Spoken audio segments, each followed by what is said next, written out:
¿Israel supo un año antes lo que iba a ser el grupo Hamás? Lo más preocupante de este tipo de información que acaba de llegar es quién lo dice y los datos que tiene con respecto a que Israel sabía esto hace un año y sencillamente no hicieron nada. ¿Quién dice esta información y qué datos adicionales se tienen? Vamos a comentarlo.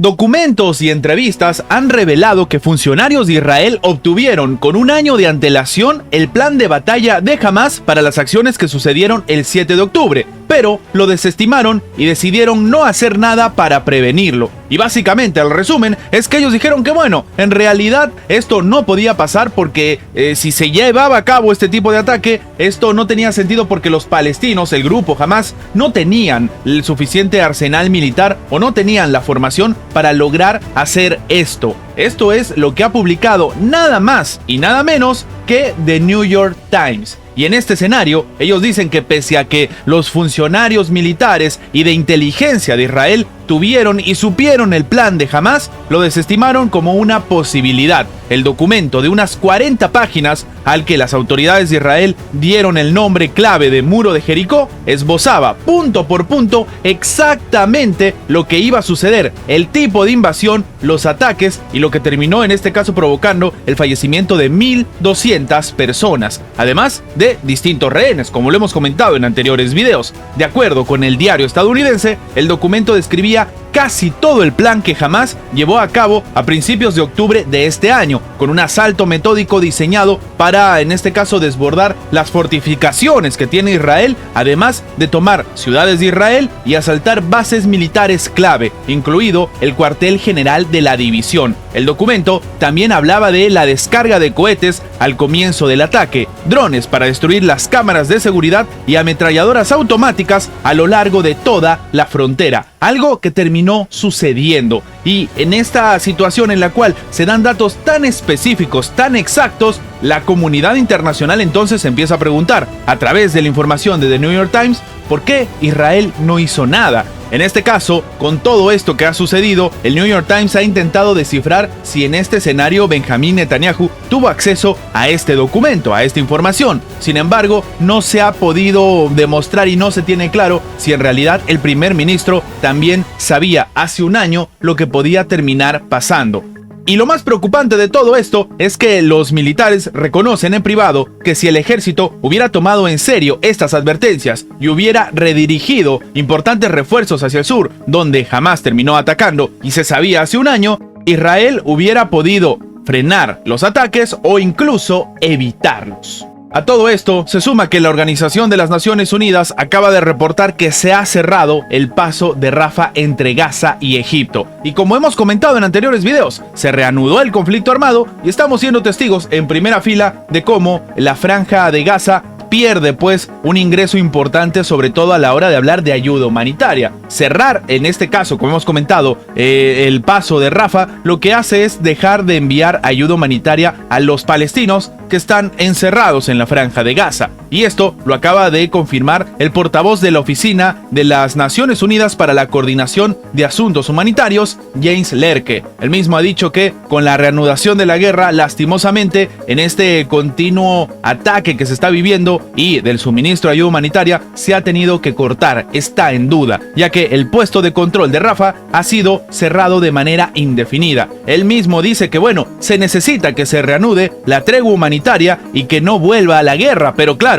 una cosa es los anhelos que podría tener la propia Organización de las Naciones Unidas y otra muy diferente es la realidad. El líder máximo de Hamás, Khaled Meshaal, que vive refugiado en Qatar desde hace más de 10 años, mientras, en este caso, el líder de su oficina política, que vive en Turquía, y otros líderes del movimiento que están en el Líbano, estarían en este caso siendo objetivo de un ataque que se viene después de lo que sucede en la franja de Gaza. Y es que Israel planea acabar con los líderes de Hamás en el extranjero tras la guerra, yendo incluso en contra de la soberanía de cada uno de estos países. Esto es lo que está informando The Wall Street Journal. Y es que sí, Israel tendría pues un plan para acabar, en este caso, con diferentes participantes que están en Qatar, en el Líbano y el más preocupante de todos, Turquía. En el momento en el que se termine la situación en Gaza, van a empezar a tomar medidas en estos países. Un conflicto armado entre Israel y Turquía es algo inimaginable, pero se está barajando esta situación tomando en cuenta lo que se tiene como información a través de The Wall Street Journal, quien ha publicado en su diario el día de hoy este complicado escenario, citando a fuentes oficiales del propio Israel. Según el diario, el primer ministro de Israel, Benjamín Netanyahu, ya ha dado las órdenes incluso para que se ejecuten los planes del servicio secreto del Mossad,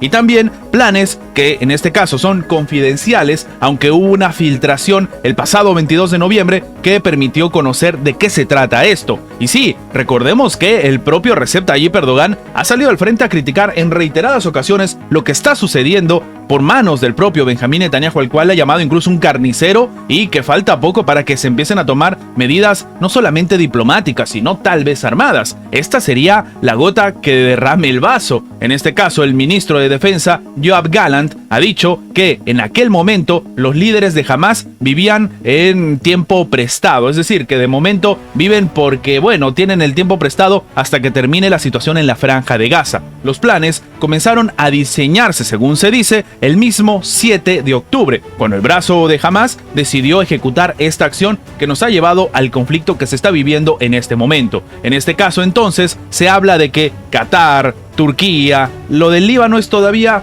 lastimosamente algo más factible porque existe un conflicto armado entre Líbano e Israel. Hemos visto ataques directos incluso cuando estaba llevándose a cabo la tregua, pero el hecho de que estén planteando meterse a Turquía o meterse a Qatar puede desencadenar en un conflicto inesperado, y es que ni siquiera el propio Estados Unidos, ni siquiera los aliados de Occidente se esperan un escenario en el cual la administración de Recep Tayyip Erdogan termine en un conflicto armado contra Israel.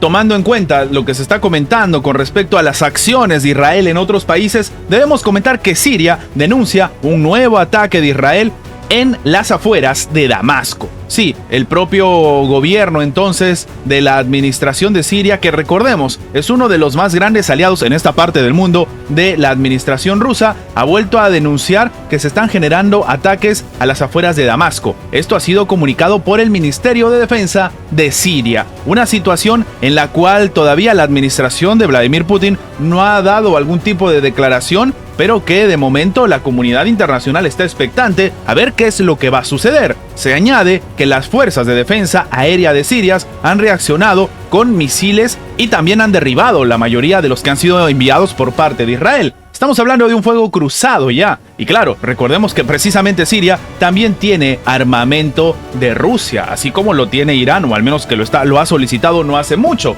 Entonces, para algunos, el escenario está servido e incluso se puede arrastrar a la administración de Vladimir Putin. Algo que no sería muy viable tomando en cuenta que Rusia en este momento tiene un conflicto armado con Ucrania, pero que preocupa tomando también esta situación en la cual, por ejemplo, el grupo, y lo hemos comentado, el grupo Wagner no está tan lejos de unirse al conflicto y está tomando ciertas acciones con Irán y sobre todo con algunos grupos armados en esta parte del mundo. Estas son las noticias más relevantes de la geopolítica actual del día de hoy. Recuerda que tu like nos ayuda mucho a seguir creciendo, pero sobre todo nos ayuda a que esta información llegue a más personas. Y sin más que agregar, nos vemos en la próxima. Antes de terminar con el video, queremos agradecer a toda la gente que se ha hecho miembro del canal, que nos ayudan a mantener vigente este proyecto, a seguir adelante y, como siempre digo, vamos por más.